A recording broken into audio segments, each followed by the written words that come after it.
Hello, my most amazing artists. Today your goal is to finish your Zentangle project.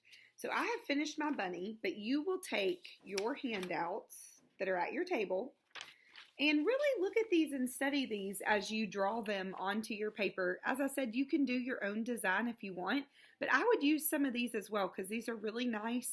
They look really good, and get everything drawn on there. Remember, you're breaking up your bunny rabbit into different sections. So I have a section here, here, here, here. You can see my different sections. And one of the things that you want to be sure that you do is not make your sections too small, because if you make them too small, it will be hard to fit the design in.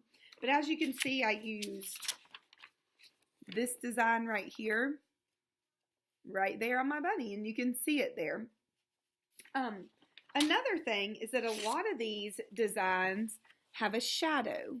So if you look at this one that looks like the rope, you can see the shadow underneath the rope.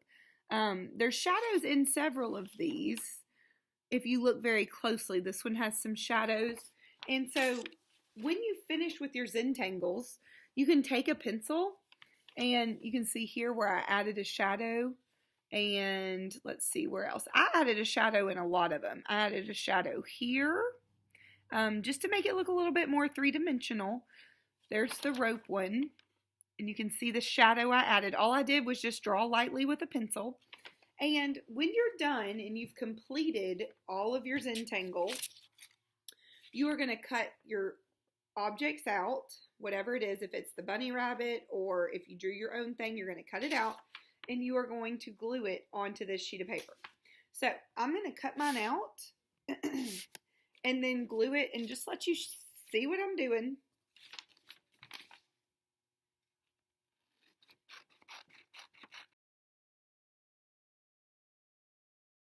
Okay, so I'm finished cutting my rabbit out, and now I'm going to glue my rabbit onto my paper.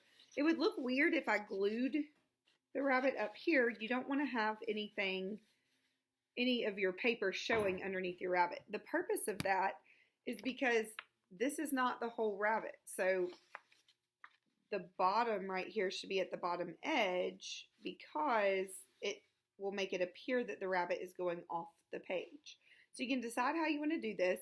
I would also probably cut these little items out and glue them on in here somewhere. When you glue, there is no need to use too much glue. You definitely need to get the edges. Take the cap off. And what I do is I like to just make an outline. You have to work pretty quickly because a glue stick is going to dry fast. So if you're just kind of talking to your neighbor and not really working quickly, then your glue stick where you put glue on here is going to dry and it's not going to stick. All right, and once I get the outline, I like to do an X in the middle, and that's really all you need to do. When you put your glue stick up, you need to roll the cap all the way down, or not the cap, you need to roll the glue stick all the way down before you place the cap back on it. That way it won't get stuck, your glue won't get stuck. And then remember, just line it up with the bottom of the paper and give it a little massage all the way around, and that will make it stick. If you glued around the edges really nicely, that will make it stick. All right, now I will probably cut out the carrot and the egg and put it on here, but I won't do that on the video. So that's what your art project will look like. You will leave these with me today, and I will send these home probably next week. I do want to hang some of them in the hall. All right, have fun.